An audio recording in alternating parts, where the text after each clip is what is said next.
Assalamualaikum. Waalaikumsalam warahmatullahi wabarakatuh. Baik Bapak, silakan salawatnya terlebih dahulu. Allahumma salli ala sayyidina Muhammad Allahumma wa salli ala ali alaihi. sayyidina Muhammad. Allahumma salli alaihi. Dengan Bapak siapa, dari mana? Dari Sulawesi, Buya. Mohon maaf karena takutnya ini menyangkut aib saya dan aib orang, jadi saya tidak menyebut nama. Baik. Untuk kali ini. Baik, silakan bisa bertanya langsung kepada Buya. Assalamualaikum warahmatullahi wabarakatuh, Buya. Assalamualaikum warahmatullahi wabarakatuh. Alhamdulillah, hari ini saya diberi nikmat bisa mendengar suara Buya secara langsung, karena selama ini cuma via YouTube. Semoga Buya dan guru-guru serta santri-santri Buya selalu dalam lindungan Allah, berkah rahmat dan ridho Allah Subhanahu wa taala. Amin ya rabbal alamin. Jadi begini Buya, sering saya itu di tempat kerja diliputi rasa was-was dan kegundahan, karena terkadang di lingkungan kerja itu ada orang-orang yang kadang mensalimi kita juga. Yang paling parah itu perbuatannya itu bisa mensalimi teman orang lain, yang itu yang kadang-kadang saya lawan, yang saya koreksi, cuma kadang tidak diterima, dan takutnya saya itu merusak silaturahmi. Dan sering saya ikut kajian-kajiannya Buya itu, baik secara live maupun nonton ulang di YouTube itu.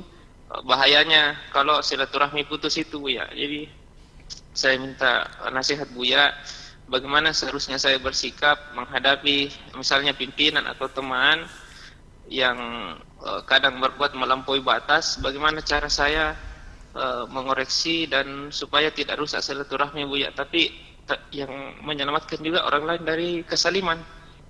Jadi seperti itu Buya. Baik. Terima kasih. Assalamualaikum warahmatullahi wabarakatuh. Assalamualaikum warahmatullahi wabarakatuh.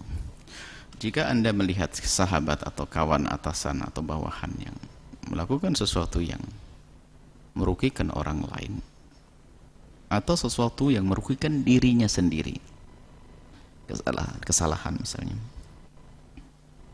atau merugikan Anda, mulai sesuatu merugikan Anda, oke. Biasanya orang karena merugikan Anda, merugikan kita mudahlah kita mengingatkan. Tapi kadang di saat merugikan dirinya sendiri kita juga kurang peduli, nggak boleh. Atau merugikan orang lain, kadang kita baru bergerak.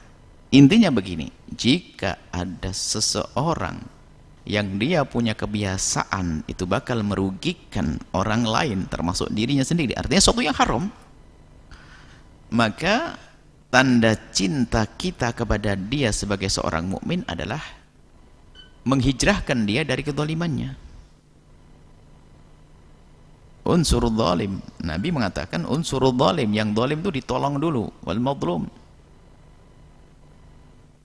Jadi yang zalim dulu segera diperhatikan. Nah, bagaimana cara menolongnya orang yang berbuat zalim semacam itu? Pertama, Anda tidak perlu takut akan terputus silaturahmi Anda. Kalau Anda caranya benar, justru itu akan menjadikan dia semakin erat kepada Anda. Anda harus Anda sampaikan dong kepada orang yang bersangkutan tentang kebiasaan tidak baiknya itu. Sebab begini, ada orang melakukan kesalahan itu bukan karena dia sengaja. Jadi ada orang melakukan kesalahan itu karena dia tidak tahu loh kalau itu salah. Makanya karena dia tidak tahu kalau dia salah, maka dia perlu ada yang memberitahu. Tapi Anda terlalu lembut hati, tapi kebablasan, akhirnya nggak enak kalau saya ingatkan nanti malah dia terputus. Oh enggak begitu. Justru cinta Anda akan menjadikan Anda berani untuk mengingatkan. Kalau cinta Anda tulus karena Allah, maka Anda harus mengingatkannya. Cuma di dalam cara mengingatkan ini ada dua hal yang harus Anda tempuh, dua langkah.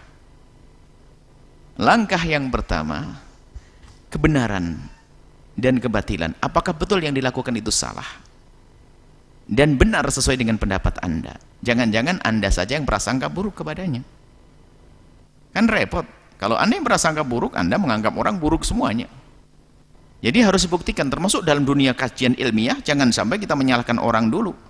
Kalau kita ingin nasihati seseorang, kita buktikan benarkah dia salah. Nah itu, Jadi buktikan dulu kalau dia itu salah. Dengan Anda merenung, Anda berpikir dia benar salah menurut pemahaman saya yang sudah saya renungi. Baik, ini baru langkah pertama. Jangan Anda buru-buru mengingatkannya. Waktu Anda mengingatkannya ternyata nggak salah, itu kan repot begitu. Langkah pertama adalah Anda harus tahu betul kalau dia adalah salah. Kemudian setelah itu baru langkah berikutnya. Langkah berikutnya apa? Anda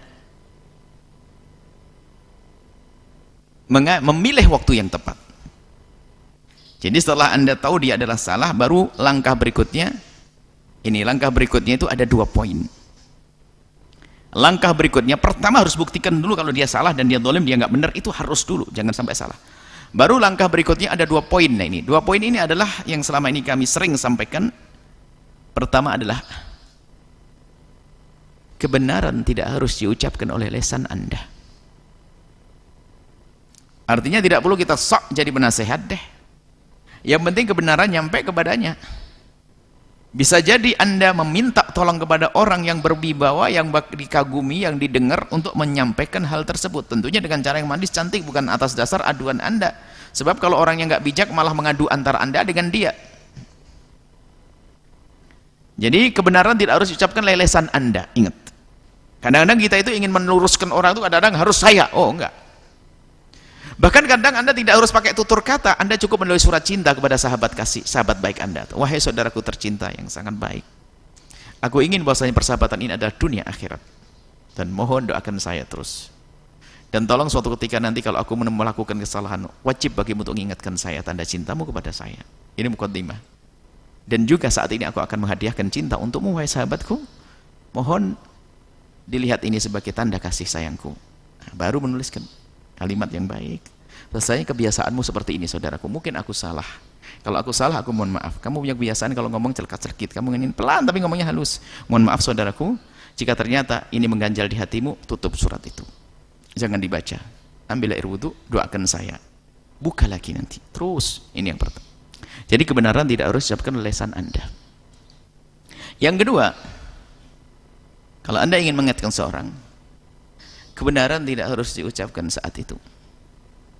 Maksudnya apa? Anda harus milih waktu dong. Kalau memang Anda yang harus menyampaikannya, jangan dia lagi penat, lagi mikir utang, lagi Anda tiba-tiba ngingetin dia, wah Anda bisa dilempar gelas nanti.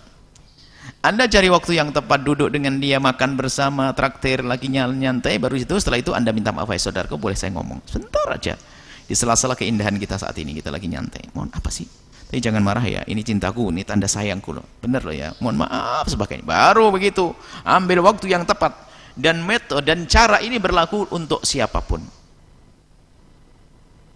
untuk nasihati siapapun. Baik, ini saja insya Allah.